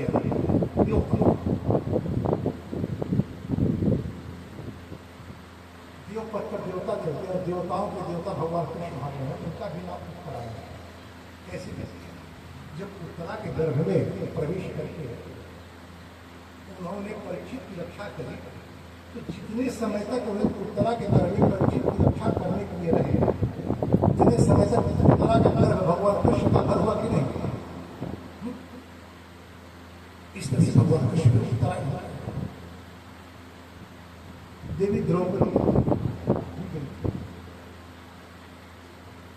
महाराज युधिष्ठिर मानव धर्म और राजधर्म की शिक्षा दे रहे हैं, स्त्री धर्म की शिक्षा दे रहे हैं। द्रौपदी मुस्कुराती है,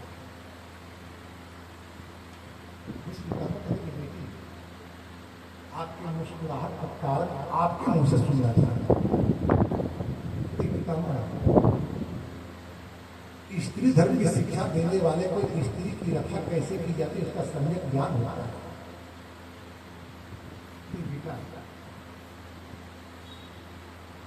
जिसका जब हम अन्न जैसा अन्न खाते हैं वैसे ही हमारी चित्तवृत्ति होती है। दुर्योधन के धृतराष्ट्र के अन्न पर में कौन हाथ था उसका तो करना वही होगा। आज जो मैं कह रहा हूँ शक्ति इच्छा हमारी जिस दिन से मैं सरसैया पर हूँ उस दिन से लेकर अब तक 18 लेकिन पहले दिन का ही हमने नेतृत्व किया 17 दिन है सरसैया 18 दिन तक चला था और पहले दिन उन्होंने नेतृत्व किया उसी दिन मारे गए। मेरे शरीर में अन्न का एकीकरण नहीं है इसलिए सारे संस्कार हमारे समाप्त हो गए हैं। मैं कह रहा हूं और भगवान सतर्षि से उन्होंने निवेदन किया कि मैं अपनी बुद्धि आपके चरणों में अर्पित करता हूं और आपके भगवत्ता को मैं प्रणाम करता हूं। आपने अपनी प्रतिज्ञा छोड़कर मेरी प्रतिज्ञा की लाज रखी। आपने कहा था कि मैं शस्त्र धारण नहीं करूंगा और मैंने कहा कि शस्त्र धारण कराकर मानूंगा। शस्त्र भले ही आपने धारण नहीं किया अर्जुन के टूटे हुए रथ के चक्र को तो आपने चक्र बना लिया। उस समय आपकी पत्नी पृथ्वी देवी को बड़ी लज्जा हुई थी। एक पति का कर्तव्य होता है हर स्थिति में अपनी पत्नी की लज्जा की रक्षा करे और आपने धीरे से अपने कंधे को हिलाया और अपना उत्तरीय गिराकर के पृथ्वी के लज्जित मुख को आवरण मैं अपनी बुद्धि को अर्पित करता हूँ और मेरी वासना और परम कल्याण के अधिकारी हुए। भगवान श्री कृष्ण द्वारिका जाने के लिए तैयार है। उनकी आत्मा जो अब तक एक लोक संबंधी के रूप में कृष्ण को जानते थे कि मेरे भाई वसुदेव का पुत्र है, लेकिन पांडवों के जीवन पर आए संकट को जिस तरह से भगवान श्री कृष्ण ने पद पर बचाया दूर किया। कुंती को लगा कि भगवान को छोड़कर कोई ऐसा नहीं कर सकता। उनकी स्तुति करती हैं और बदले में मांगते हैं कि विपत्ति दुख में सुमिरन सब करे सुख में करे न कोई। जो सुख में सुमिरन करे तो दुख काहे करे। जब समृद्धि आती है तो भोग की प्रवृत्ति बनती है और जब समृद्धि समाप्त हो जाती है तो भगवान को इसलिए समय समय पर विपत्ति आती है तो वैचारिक परिशोधन की संभावनाएं बनती हैं। परीक्षित का जन्म हुआ भगवान श्री कृष्ण द्वारिका चले गए। परीक्षित का जन्म हुआ ब्राह्मण। आजकल जन्म होते ही ब्राह्मण को नहीं दिया गया। उस समय दिया गया दाता और उस बालक दोनों के लिए गुणात्मक वृद्धि को प्राप्त होता है क्योंकि उस समय का महत्व प्रजापति पुत्र के रूप में है।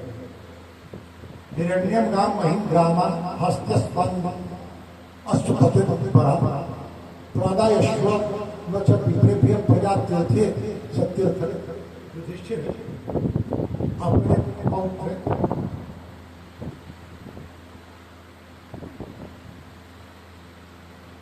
परीक्षित के जन्म के अवसर पर ब्राह्मणों को दान दिए और ब्राह्मणों से इस बालक के भविष्य के विषय में जिज्ञासा की।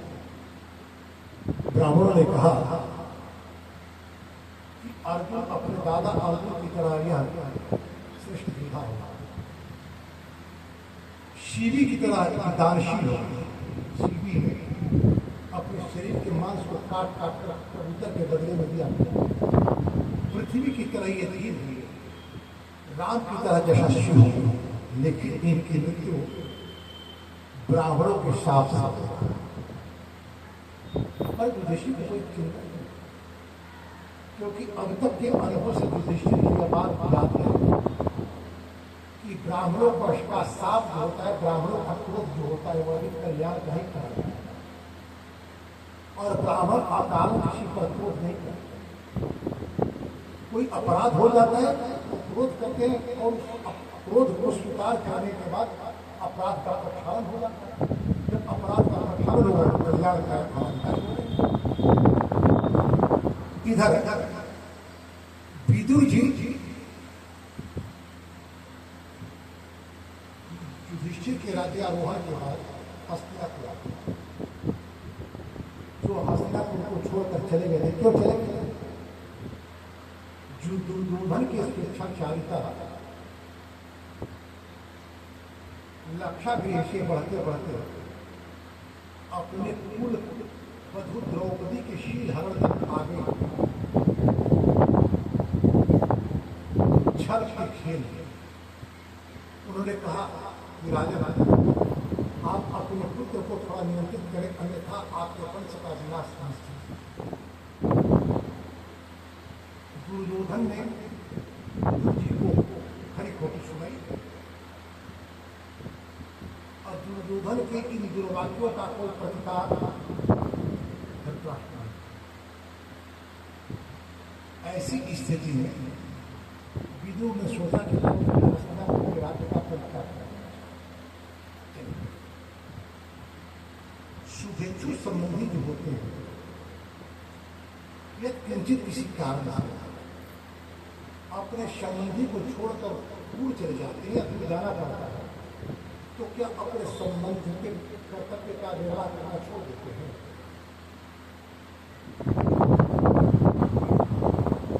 नहीं छोड़ते। इसलिए विदुर जी आज लौट करके आगे हस्तिनापुर में युधिष्ठिर के राज्य का महामात्र पद स्वीकार करने के लिए जिस धृतराष्ट्र ने इनकी एक नहीं मानी थी, उस धृतराष्ट्र को फिर एक बार समझाने आकर के मिले। धृतराष्ट्र युधिष्ठिर ने उनकी बड़ी सेवा की, जब रात्रि हुई तो विदुर जी ने कहा धृतराष्ट्र गत स्वार्थ निमम दिहम दिरक्तो बंधना अभी ज्ञात गति जहिया सवय धीरक बुलाने। कल तक आप जीवन जी रहे थे, आपको स्वार्थ था कि राज्य आपके बच्चे तथा सुरक्षित होगा, अब किस लिए जीवन के प्रति में है? धृतराष्ट्र बिना कुछ प्रतिकार किए उस अंधेरी रात में विदुर के साथ अपनी पत्नी शुभरा स्वपत्नी गंधारी घाट खाने नित्य की भांति युधिष्ठिर प्रातः काल जगने के बाद अपने माता पिता को प्रणाम निवेदन करने गए तो धृतराष्ट्र और उनकी माता गंधारी भाई विचार किया श्रेष्ठता क्या होता है। जिस धृतराष्ट्र के मौन रहने के कारण युधिष्ठिर को सारी विपत्तियां झेलनी पड़ी, वे युधिष्ठिर भी आज उतना ही आदर करते हैं धृतराष्ट्र का और गंधारी का जितना मां कुंती और अपने पिता का करते। संजय से जाकर के मिले और संजय से उन्होंने पूछा युधिष्ठिर ने संजय जी आपके पास तो दिव्य दृष्टि है, बताइए कहा। संजय ने कहा दिव्य दृष्टि मेरी नहीं थी, भगवान कृष्ण ने धृतराष्ट्र को युद्ध की परिणति दिखलाने के लिए मुझे दृष्टि दी। दृष्टि समाप्त मुझे पता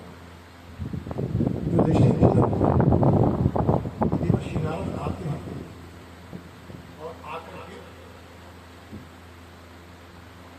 युधिष्ठिर से कहते हैं युधिष्ठिर चिंता करने की आवश्यकता है और परम कल्याण के अधिकारी है। मैं अपने ज्ञान दृष्टि से देख रहा हूं हिमालय के अरावलियों में विदुर के साथ जाकर के योग पूर्वक अपने शरीर को जला कर समाप्त।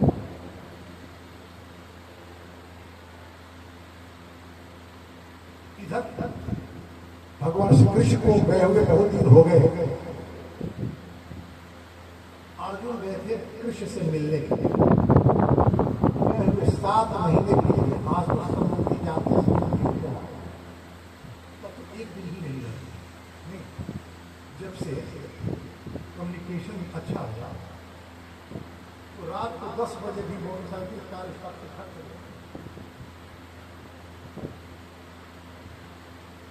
पहले संबंधियों के यहाँ जाने के बाद लोग खाते हैं, क्योंकि संबंधी के अपने आप हार नहीं होते थे। अब वो संबंध में हृदय नहीं साधन दिखाया जाता है ना, कि संबंधी आया इसको क्या खिलाया जाए, कैसे बैठाया जाए, पर इसकी चीज जो घर में समान रूप से व्यवस्था है उसी में संबंधी भी व्यवस्थित है।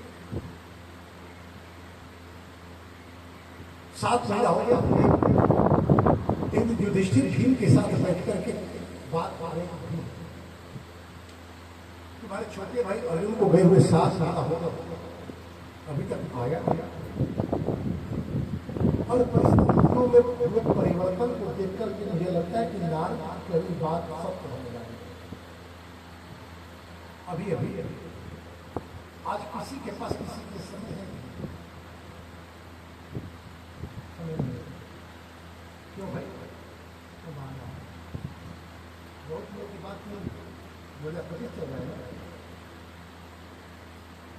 कोविड के समय में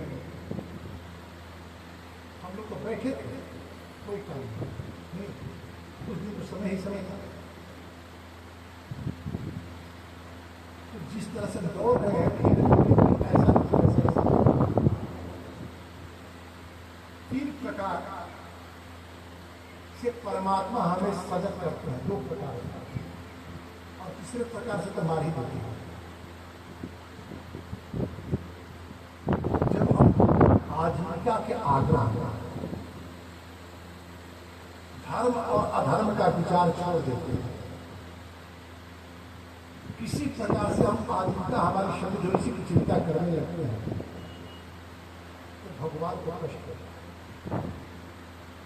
तो पहले भौमिक उपचार उत्पन्न करते हैं। भौमिक उपचार का अर्थ है धूल भरी आंधी पर चलना, चलायमान वस्तु का स्थिर दिखना, स्थिर वस्तु का चलायमान, या आपके अपकर्मों की ओर लेकर के भगवान सजग करके अभी चित्त आप नहीं चित्त, तो भगवान आंतरिक्ष उपचार उत्पन्न करते हैं। बार बार आकाश में बादल का फटना, गंधर्व नगर का दिखना, ये आंतरिक उपचार। यदि आप इससे नहीं चेते तो फिर भगवान दिव्य उपचार उत्पन्न करते हैं। दिव्य उपचार कैसे होता है? आया है कि त्वष्टा नाम के ग्रह से जब सूर्य मंडल आच्छादित होता है तो दिव्य उपचार करते हैं। कहने पर के लाइब्रेरी से कोविड का संक्रमण हुआ, लेकिन 19 सितंबर के बाद 2019 सितंबर के बाद भारत के प्रधानमंत्री एक विशेष प्रकार के चश्मा पहन करके एक खगोलीय दृश्य को देखेंगे। सोशल मीडिया पर बड़े ही ट्रोल किए गए। याद है उस दिन कार्तिक शुक्ल पक्ष की त्रयोदशी थी। सूर्य ग्रहण जब भी लगता है तो अमावस्या को लगता है, चंद्र ग्रहण जब भी लगता है तो पूर्णिमा को लगता है। लेकिन उस दिन ग्रहण क्या कि सोशल मीडिया पर खबरें आ रही थी, ग्रहण की बात ग्रहण नहीं था, त्वष्टा नाम की तरफ बुध का परागमन। सूर्य और चंद्रमा के बीच में कुछ चलते हैं ना, तो बुध का परागमन हुआ और सूर्य कुछ देर। तो यह दिव्य उपचार का शक्ति, दिव्य उपचार का कोई उपचार नहीं है, उसका एकमात्र उपचार है ध्यान। तो कोविड के पहले फेज में जो लॉकडाउन हुआ उससे लोगों की रक्षा है, लेकिन राजनीति करने वाले ने राजनीति की तो सेकेंड फेज में प्रधानमंत्री ने भी राजनीति कर दी और कह दिया कि लॉकडाउन लगे या नहीं लगे या तो वहां की सरकारें तय करे, राज्य सरकार। परिणाम हुआ कि सबसे अधिक क्षति सेकेंड फेज। इस बात को यही स्थिति थी उस समय। अर्जुन ठीक से कह रहे हैं महाराज युधिष्ठिर, दिग्दा हो रहा है, चारों तरफ दिशाएं चल रही हैं, धूल भरी आंधी चल रही है, गाय रो रही है। लगता है कि नारद ने जो बात कही थी वह समय बात कर ही रही है। अर्घ आ जाता है। शिष्टाचार की मर्यादा है कि जब भी कोई आपका संबंधी कहीं बाहर से आए तो पहले आप उसे जल आदि की व्यवस्था कर दें, तो वो शांत हो जाए तब आप प्रश्न करें। विषम परिस्थितियों में इन शिष्टाचार महत्व नहीं रहेगा। तो युधिष्ठिर जिस मनोदशा से पीड़ित है कि वे इस शिष्टाचार का निर्वाह नहीं करते बल्कि सीधे प्रश्न करना शुरू करते हैं। और प्रश्न सुनने के बाद अर्जुन कहते हैं कि भैया बात तो स्पष्ट हो गई, कोई अपने को कितना भी योद्धा मान ले, युद्ध में जो हम लोगों के पक्ष का विजय भगवान कृष्ण गोलोक जाते समय अपनी गोपियों का भार हमारे कंधों पर दिया। यह वही गांडीव है जिस गांडीव ने महाभारत में शत्रुओं के रक्त का पान किया था। इसके बाद काम नहीं है, रास्ते में गोल भीड़ों ने थप्पड़ से मार कर और सारी गोपियों का हरण कर। युधिष्ठिर ने निर्णय किया अब इस धराधार पर मुझे भी नहीं रहना। शीघ्रता पूर्वक परीक्षित को राज्य हस्तिनापुर के राज्य सिंहासन पर अभिषेक बात चाहिए। बिना कोई आयोजन का इन्होंने अभिषेक कर दिया। अभिषेक हो गया और इधर दशरथ राम के राज्याभिषेक की घोषणा की, तैयारी कर अभिषेक नहीं हुआ। तो भाई तो अपने पुत्र को उत्तराधिकार देते समय आप महाराज दशरथ की इच्छा थी कि मेरा बेटा राम राजा होगा तो मुझे खुशी होगी, मैं उसे राजा करके देखूंगा। तो राम को राजा बनाना महत्वपूर्ण नहीं था, राम अपने बेटे को राजा करके देखने की जो इच्छा थी, क्या बात है, यही कारण था कि और युधिष्ठिर अपने कर्तव्य का पालन कर रहे हैं कि हमें इस दायित्व को छोड़ना है और एक व्यक्ति को देना सीधे सीधे। महाराज कोई किसी की प्रतीक्षा नहीं करता। यदि आप गति में हैं और किसी के लिए ठहर कर प्रतीक्षा करेंगे तो आपकी भी यात्रा एक एक करके लोग गिरते गए और जो गिरा उसे जाने वाला कोई रुक कर देखा नहीं, सहयोग कर रहे थे लेकिन प्रतीक्षा नहीं करते। कभी भी प्रतीक्षा नहीं करनी चाहिए, नहीं तो आपकी गति रुके। आपने सहयोग किया, जिसे बढ़ना है बढ़े, नहीं बढ़ना है वही रह जाए। और सबका ठिकाना यह है क्या? और केवल देखो युधिष्ठिर परीक्षित राज्याभिषेक हुए। जब भी कोई नया राजा राज सिंहासन पर आरूढ़ होता है तो वैश्विक संबंध को पुनर्व्याख्या करना उसका कर्तव्य होता है। विश्व के लोगों को जाकर बतलाता है कि हमारी नीतियां ये नीतियां पूर्ववत चलेंगी और ये नीतियों में परिवर्तन करेंगे। आप उनके अनुबंध पर जो संबंध जी रहे थे हमारे देश के साथ, उसमें अपना विचार किया, यही काम किया। परीक्षित धर्म दिग्विजय के लिए निकले। धर्म बैल के रूप में, पृथ्वी गाय के रूप में एक व्यक्ति के द्वारा प्रभावित हो रहे। अच्छा, बैल धर्म के रूप में क्यों होता है पता नहीं। आप कभी हल का खेती देखे हैं? बैल के कंधों पर कितना भार होता है?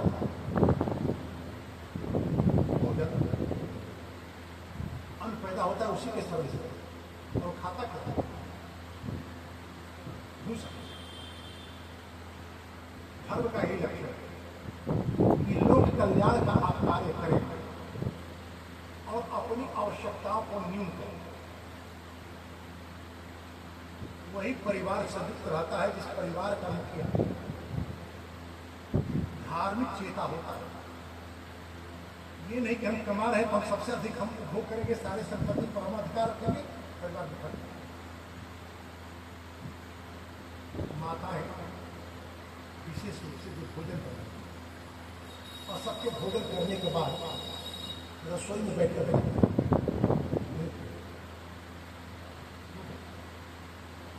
ताकि कोई ये ना देख पाए कि क्या खाएगा, क्या बचा है क्या नहीं बचा है। तभी परिवार की संरचना बचा, जो बचा है उसी से खाकर संतुष्ट हो जाए। देवी द्रौपदी बेचारी कई रात तक भूखे रहती थी, क्योंकि व्यवस्था थी सूक्ष्म हांडी जो है जब तक द्रौपदी भोजन नहीं खिलाएंगी तब तक अक्षय बेचारी के भोजन करनी थी दुर्वासा। और युधिष्ठिर ने एक बार भी जाकर का पूछना उचित नहीं समझा कि देवी दुर्योधन दुर्वासा आए हैं अतिथि बनकर, उनको मैं आमंत्रित करने लगा 10,000 विद्यार्थियों के साथ आमंत्रित किया और आकर द्रौपदी को बता दिया कि हमने 10,000 विद्यार्थियों के साथ आए दुर्वासा का भोजन पर आमंत्रित किया है। द्रौपदी की जगह पर आज की स्थिति होती तो क्या करती? कहती उस दिन जुआ में हार गए और आज धर्म धार्मिक बने हुए। अच्छी स्थिति नहीं, यही कारण है हमारे यहाँ घर तो बनता है, अब तो घर नहीं बन रहा है तो दुकान बनता है। कितना अधिक छोटा छोटा घर बना दे, कितना किराएदार रास्ता, यही धारणा है। घर में पहले वो दरवाजा होता नहीं, एक दरवाजा इसीलिए बनता था कि यदि दरवाजे पर कोई अतिथि आ जाए तो हमारे पास खबर आए उसकी सेवा की व्यवस्था करने के लिए, और यदि किसी वस्तु की कमी हो तो बिना दरवाजे और न जाकर के स्टोर दरवाजे से जाकर पड़ोसी के यहाँ से मांग करके, जैसे कि भगवान कृष्ण के यहाँ जाते हुए सुदामा के लिए कृष्ण के लिए 4 घर से जाकर के मांग रहे थे, उसी तरह से घर की स्त्री होती अपने पड़ोसी के साथ संबंध अच्छी रखती है, स्त्री नहीं रखती है, होने लगे संबंध सींचने का काम स्त्रियों का होगा। और जो स्त्री संबंध को सींचती है अपने पति की सब्जी कभी मिला सकती है। हम वहाँ उस जंगल में द्रौपदी का और समझे 10,000 विद्यार्थी एकमात्र संबंधी में द्वारका चलिए क्यों संकेत ये परीक्षित को राजा दिए और ये परीक्षित ने देखा कली धर्म को प्रकटित कर रहा है। कली को कह के देखो विद्यालय में, विश्वविद्यालय में, विद्यालय में, विद्यालय में हमारा एक और स्थान दे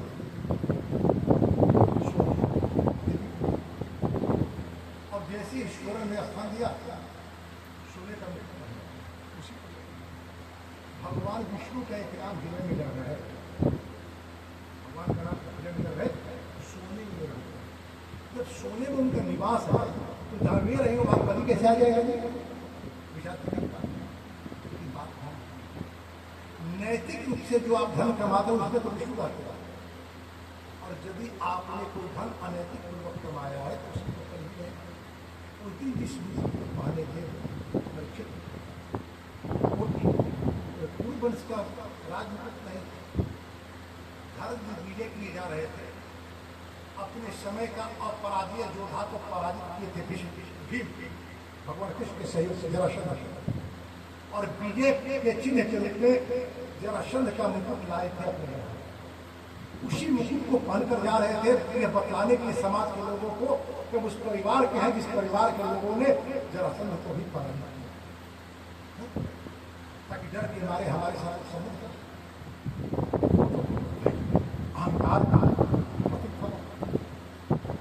थोड़ा भी अहंकार आपके चरित्र को दूषित कर देगा और आपके जीवन पर कलयुग का प्रभाव होता है।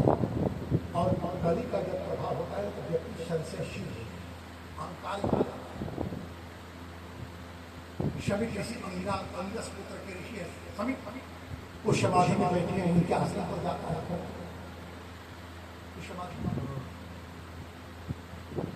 उन्हें ध्यान ही नहीं है। संशयशील बुद्धि जो होती है दुर्गामी परिणाम का विचार नहीं करती और मरा हुआ सर उनके गले में डाल देता है। इधर शनि का पुत्र शनि छोटा बाबा मारता है, उसे पता लगता है, वो रोने लगता है और कहते कि हम ब्राह्मणों ने जिन क्षत्रियों को अपने घर पृथ्वी रूपी घर का द्वारपाल किया, वे हमारे घर में प्रवेश कर सपात्र खाना चाहते, अभी दंडित करना। और एक पुरुष का बाप जन्म लेता है, कहता है कि आपके ठीक साथ में यही सब तुझे फंसेगा तुम्हारे घर। रोते रोते अपने पिता के पास जाता है, सुनेंगी उसके रुदन से पिता की समाधि ये देखते हैं, घर में शब्द हमारा निकाल सकते हैं, क्यों रहे सारी बात कोई नहीं श्राप नहीं देना चाहिए था, राजा से प्रमाण होगा कि अच्छे है, लेकिन तू श्राप दे। जैसे ही महाराज परीक्षित को बात ज्ञात होती है, वे आत्म संन्यास लेकर अन्न जल का त्याग कर करके मृत्यु की तैयारी करने तो प्रसन्नता होती है कि चलो ऋषि ने मेरे ऊपर कृपा की, इस 7 दिनों का अवसर। हमारे पास तो कोई अवसर का पता ही नहीं कितना दिन जिएंगे, तुझको पूछे कि अपनी कितने दिन जिएंगे कोई बता सकता है। इसलिए हमारे पास 7 दिन का अवसर नहीं है, जितना अवसर है उतना ही अवसर। और यहाँ पर अनेकानेक ऋषि आए थे। परीक्षित के इस अनशन स्तर पर श्री सुखदेव जी आए, सुखदेव ऋषि ने जिज्ञासा करी, कथा भी कितनी है, 7 वर्ष हो गए, फिर 7 घंटा बोले तब कथा होगा। इसके बाद संक्षेप में कथा हम लोग आगे बढ़ाएंगे। आज कथा को यही विराम दिया जाए, एक बार भगवान का नाम लिया जाए। श्री कृष्ण गोविंद हरे मुरारे, हे नाथ नारायण।